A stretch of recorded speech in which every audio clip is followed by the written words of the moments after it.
Hi, good morning. On my end, it's morning, and welcome back to my YouTube channel. Welcome to my YouTube channel. If you're new, if you've never seen my face, if you've never heard my name, welcome. My name is Sylvia Wanjira. You can call me Sly, you can call me Wanjira, you can call me Sira, you can call me Sylvia, you can call me anything. And I am back on YouTube. It's been a long minute since I posted my last video, but I am back. I feel inclined to just put out stuff that I feel are truest to me, and that includes hair, of course, as I've always said, and whatever else. But my core need is to share content around self-development and basically just navigating adulthood and navigating relationships and motherhood and everything. These are things I'm currently trying to navigate, and finances and all that. So I feel like I need to share my perspectives and my insights and I just feel like I want to form my own YouTube community. I want to gather around people who understand where I'm coming from and who are willing to listen to what I'm trying to say, people who are willing to share with me what they think about the things I'm going to be talking about, and basically just that. And this is very random. When I woke up this morning, I had not planned to talk about this, but in the course of my morning, I just felt some rage. Like, of course, I had a trigger, but I think it matters. I think it matters to society. So today it's a rant. It's a rant today, and I have my notebook here because I don't want to digress. I tend to digress a lot when I'm talking about something I'm really passionate about. So I just want to maintain my thought process and to maintain like the point, right? So today I have a rant, and I have a rant that is in relation to relationships and women in general. And just a brief background of my point of view. I am turning 29 years this year. I have a child. I have a daughter who is 3.5 years old, and I moved back home last year. I moved back home last year at a time like now. So of course that's a huge transition that I've been through for the last 1 year. And my background also, like growing up as a child, I witnessed a lot of domestic abuse and domestic violence, and I believe those things shape a person. I truly, genuinely do not agree with anyone who suggests or tries to insinuate that your childhood does not matter or does not affect you or does not affect your mindset or how you navigate life. And even if you'll figure it out eventually, you have to first of all accept that it actually does matter, and it plays a huge role in who you become. We are basically a product of our experiences and our background and the people who've been around us and our family, and just that's the structure, the foundation that makes the structure of who you are. So given that background, I have opinions, and I have things to say, and I have things to share. So today I have a problem with how we advise women in relation to living toxic relationships or just navigating through them. And in case in point, I'll be very specific because I feel like we especially personally, I tend to want to generalize my points because I don't want anyone to feel like I'm targeting them. But this is a targeted post, this is a targeted rant. So today we are talking about toxic relationships and why you need to leave, and why it's very, very important to encourage women to leave. And it's coming from a point of pain, obviously, because growing up I used to tell my mom to leave. I remember when I was very, very young, I would tell my mom, like, see, you leave, like, why are you not leaving, you know, like this does not make any sense to me. And always when someone comes to me with a problem, whoever I hear about a problem, I'm always like, if only they would have gathered the courage to leave. And I have to make a point here and state that I am aware that living is very, very difficult. In fact, I have been exposed to it directly, and I know just how hard it is, what it takes for someone to just up and leave.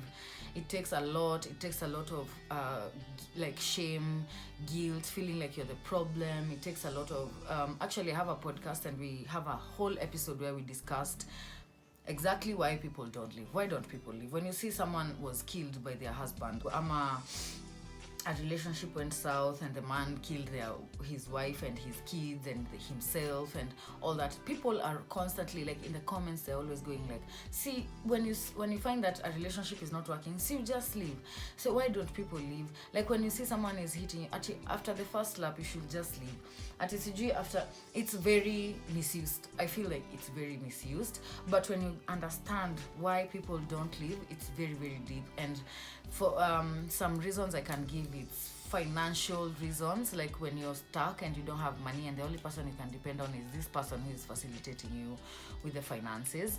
And then there's the cycle of abuse, where the person who is abusing you is keeping you on a loop where it's abuse and then tension, and then the honeymoon stage, and they are trying to win their way back into your life, and then you find yourself stuck in that cycle of abuse, and that makes you more ashamed to leave. Like, or maybe you feel like it's too little too late, maybe you can't leave, it's already too far gone, and it's very deep and blah blah blah. I get that.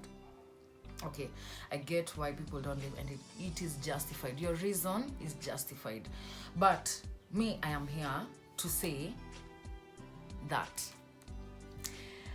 if you are in a toxic relationship, if you are being treated like trash, if your partner has shown you time and time again that you don't matter, your feelings don't matter, your concerns don't matter, and then after he treats you like trash, he does something that really makes you feel bad about yourself, and then you share with him, and then he shows you or tells you that he doesn't care, you're being too much. If you're feeling in your heart that this person does not treat me nicely, if you're feeling in your heart like, I'm oppressed, I feel like I can't really navigate adulthood as an adult because I have to consult this person, or I have to question myself, like, and not zile that you're going to the club and you're rombosaying everybody ati now you just do that, ati you do hufai kuconsider partner wako. That's not what I mean. What I mean is, if you find yourself in a situation, and I know it's easier said than done, I know, I have been there, guys, I have been there, but you feel inclined like to this thing that this guy, the way he treats me, no, the way he talks to me, the way when I raise any issue, he just gaslights me and makes me feel like I'm being too complicated, naleta mashida mob. I really truly believe that communication is everything. You can't be 100% okay with your person all the time, and when they do something, you don't automatically have to assume that they are mistreating you, they're coming from a bad place, they're trying to abuse you or oppress you. So you have to address it, like, in case maybe it's something they are doing because of their background, because it's a habit, whatever it is that is making them do it, and then you address that problem, and then they're like, oh shit, I didn't know I really hurt you when I do this. Gosh, I'll do better, I'll try change. They are taking what you're telling them, and they are taking it to heart, and it matters to them what you feel about what they do or what they say to you, right? But if you're doing this and your person is still disregarding what you're saying, and you're feeling ashamed to talk about these things with your friends, and you're feeling like he has a problem when you talk to your mom and talk to your brother and talk to your friends, your best friend, he has a problem with you basically being a person, leave.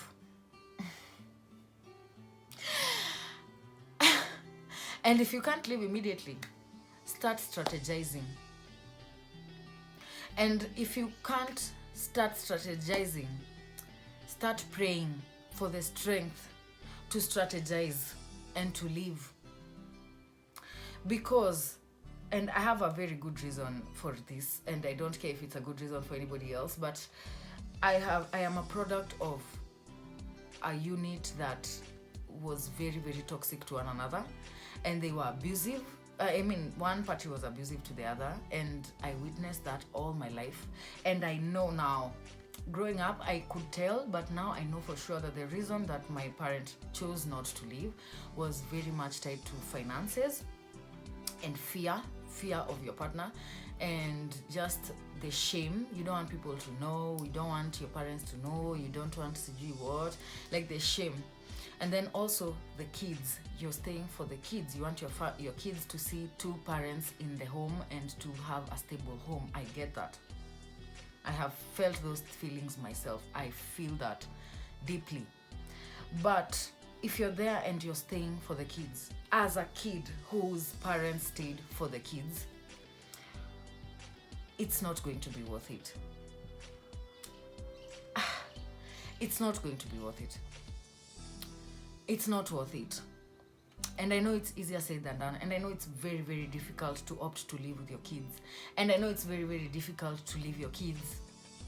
But if your life is in danger, if there's a chance or a likelihood that staying with this person will deter you from being the best or highest, truest version of yourself,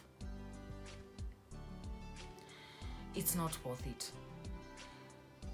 I'm here to tell you that it is not going to work. And it's unless that person gets to a point where they're like, you know what, I have issues, I am affecting this person's life, I am ruining this person's life, I have put their life, like I am the pure cause of the chaos in their life. And they work towards it, like through therapy, through blah blah blah, they can be willing, and that's also another point. They can be willing. Sometimes I feel like abusers are different. There are narcissists, and then there are people who are like products of abuse, and they don't know how else to navigate life but to be abusive. There's different types of people, and now when you raise that issue to them and how they approach the issue is what now sometimes should direct you. Because if someone is really willing to change and you are willing to stick with them through that, definitely entirely your choice. But you need to know that healing is lifelong. They are going to trip sometimes and do things that are not what you agreed that they are going to be doing. They are maybe going to fall off once in a while or often before they really settle into their stable mindset. If you're willing to work with them through that, that's different. I'm willing to understand that. But you as a person, if you're not willing to walk with someone through that journey of, you know what, I am an abuser and I'm going to change, and it rarely does that happen. Rarely does that happen. And it happens when the person is willing to accept that they're actually abusive. And most people who are abusive are narcissists, and they don't accept that they're abusive. Actually, anyway, we'll get into my life with time. But my point of this video was to tell you that your gut is right. And the more you silence your gut, the lower your gut's voice is going to be. You get me? Like when you obey your gut and you listen to it more, the more you do it, the stronger it gets. And you need your gut to survive and to navigate through life and to do whatever it is that you need to do. And I know as women, we have that innate like need to want to have a partner and to be loved and to be given attention and to be taken as we are and to start a family it's very natural for us. But we have to accept the times we are in and our true reality. You have to really sit with it and accept that, you know what, this man is not the man for me. And in as much as he may be providing, or he may be very hot, or he may be very well, even like well balanced, like up here, like he's organized, he has a good job, he has a good head above his shoulders, but he treats you some way that really does not sit well with you based on how you've established for yourself. Really think about that and trust yourself, trust your gut, trust that there's a problem. And I'm also an advocate for working on things and working on a relationship. Address your issue with them. Come clean with yourself. Don't feel like, because I feel like sometimes a guy will come and hit you. I've had women say atakugonga and tomorrow you'll be like, you know what, I know he's stressed and I know I may have pushed him and I may have provoked him and whatever. We usually like to siwasumbue. You want to be their peace.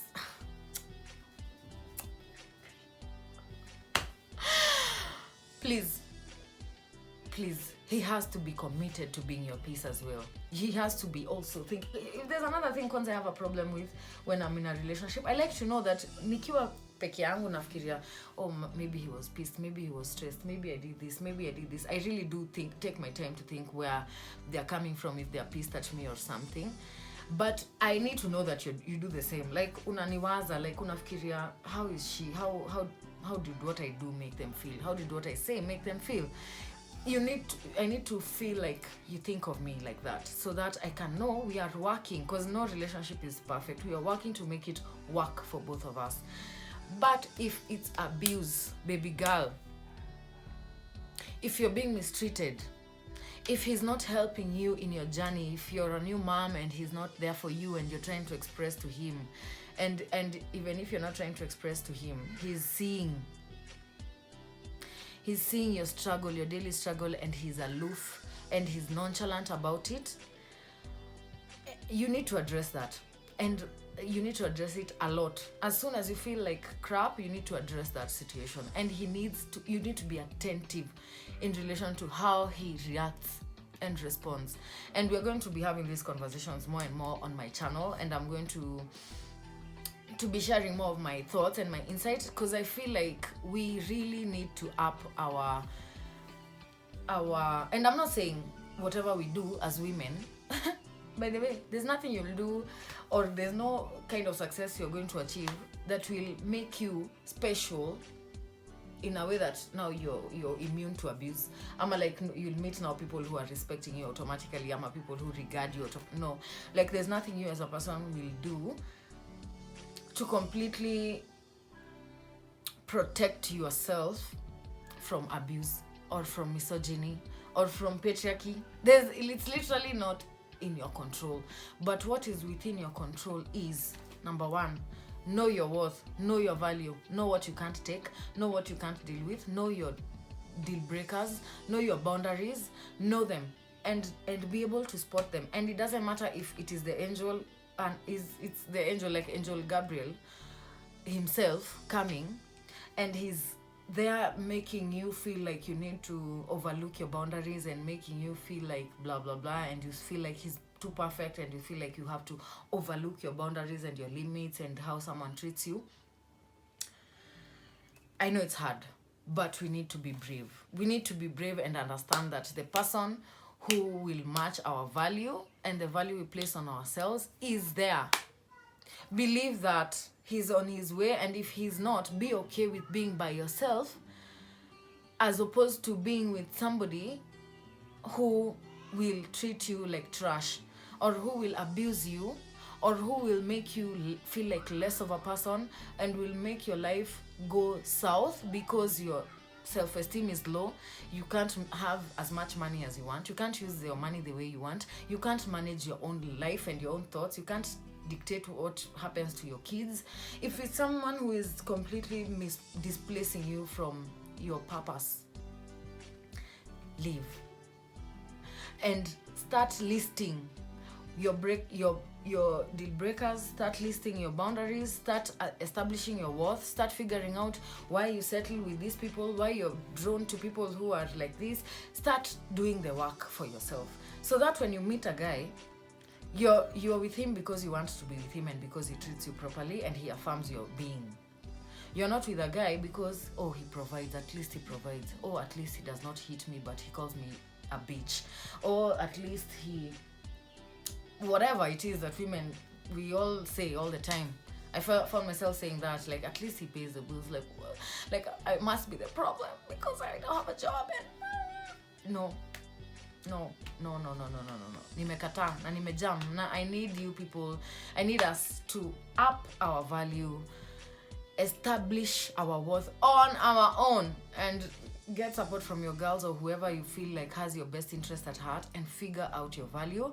And be very, very categorical about what you will not take and what you will take, and how and who from. Because at the end of the day, your life is in your hands. And 30 years later, when you have grown kids who have been affected by your relationship and your actions and your decisions and your mental health, where it is going to be and where your bank account is going to be, 30 years later, you'll be like, why the fuck didn't I leave? I know I was scared, I know I was this, but I should have just gathered the courage to leave. Because me, the second I left, and I'm not saying, me, I was not being like physically abused, or like, it's nothing even to speak about right now. But just that feeling of, so in the next 5 years, I'm still going to be living like this. That is what made me leave. Because it's like, I can't look at your potential.